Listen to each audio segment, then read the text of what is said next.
Hey Paul, really great session. Main points from the hour that we had were, for one, trying to increase the amount of shoulder turn, which then improved your ball striking. It gave you a little more distance, and it also started to give you a little more of a degree of control over your ball flight. If we just take this one back here, you see that as you start to swing the club back, the shoulders turn, and then what happens is we get to sort of P2, the shoulders stop turning and the hands lift off the body, getting the hands up, obviously getting the hands high and increasing, obviously getting the left arm, the right arm should I say, further back, trying to create the power. If I actually draw a line here, your shoulders have only turned maybe 50, 60 degrees maximum, and that's really going to limit the amount of power you can generate. If we just look down at the bottom here, and we'll go into probably one of the bigger reasons why the shoulders aren't turning properly. If we just going to highlight the amount of flex in your left knee. Now as you start back, that knee flex should really change. We should start to see a gradual straightening of the right leg, of the left leg, sorry, and a gradual increase of flex into your right knee as your left knee starts to turn, as your left knee starts to straighten.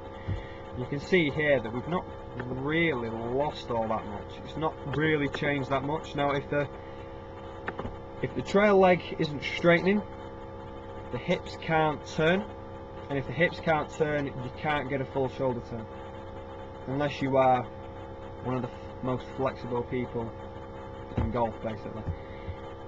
What also tends to happen, if your trail leg doesn't straighten, as I said, the shoulders don't turn, increasing this lift here, you can see arms come off the body straight away, leaving your right arm very, very straight out and basically outside the line. If we just have a look at Grant here on the bottom, if I just highlight the trail leg,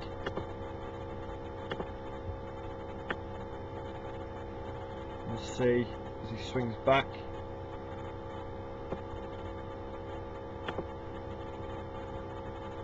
that leg now is pretty much straight, and you can see that the front leg here has really increased its flex. It's really started to go out. And if I just take that back to about P3, you'll see how much more the hands and arms have worked inwards and around the body. You can see this much more here. The hands have worked much more deep behind him. You can see how the shaft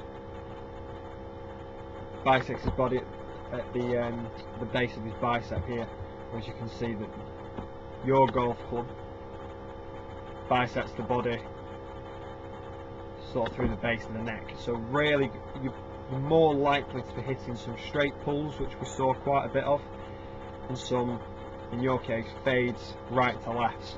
So the main point of the session really was to just work on that left shoulder working down more. And if I just highlight this quickly before we move on. If I highlight this shoulder here, and then highlight Grant's. If I take yours back, you can see how the shoulders actually come up slightly in your backswing, so the shoulders worked in this direction, whereas we want to see the shoulder working this way. Now, having the shoulder work, in your case the right shoulder working down more, it allows the hip to work in this way rather than either not at all or slightly into this direction here, which will then straighten the trail leg, which allows the hips to rotate and increases the amount of shoulder turn. We'd like to sort of see The shoulders turn about 45 degrees, and then the hips turn about 45 degrees as well, so it gives it that full 90-degree turn, which, as you can see, then also increases the hand path inside. I'll just get rid of some of these lines.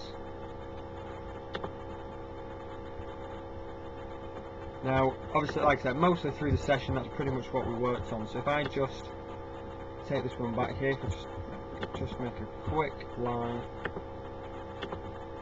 on the shoulder. So the right shoulder working down more.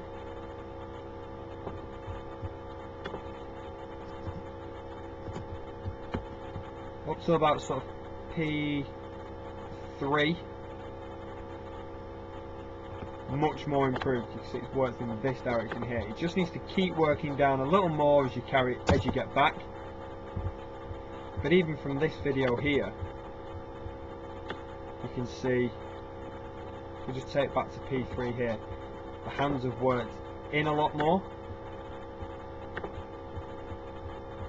and the club's now bisecting the body through the bicep rather than down here where it's bisecting the bottom of the neck. You can see there a massive difference at P3. We're starting to look a lot more like the model. And you can also see here much more straighter trail leg. So getting the right shoulder working down and just allowing the trail leg to straighten more in the backswing allows you to increase your hip turn, which then increases your shoulder turn. And as long as the hips, just get the words out. As long as the hips are turning, it allows the hands to work in a more inward path. So we know that an inward path increases the amount of power because the butt end of the club is working further away from the ball. A good example of something that we mentioned during the week, people often get width and what that means wrong. Now if I set this fully back to P3 here, width is determined by the distance between the butt end of the club and the golf ball. Now if you take the hands straight back and measure the distance between the butt end of the club and the golf ball, and then swung on more of an inward path and measured the distance between the butt end of the club and the golf ball, the butt end of the club will always be further away from the ball when the hands work on a more inward path. A good example we talked about was a rugby player trying to kick a penalty. Obviously, if they run it straight on, yes, it might be, quite accurate, but they're very limited in the amount of power they can generate. Look at someone like Johnny Wilkinson or David Beckham when he's taking a free kick. Always run at it on more of a side angle, allows the foot to work around the body, generating a lot more power. Also as well, in terms of, like I said, trying to get a bit more of a degree of control to your ball flight. The hands working in more, you're likely to hit a lot less of the straight pulls and the slices. As we saw, we're starting to hit quite a lot of left to right shots, working more in this sort of fashion.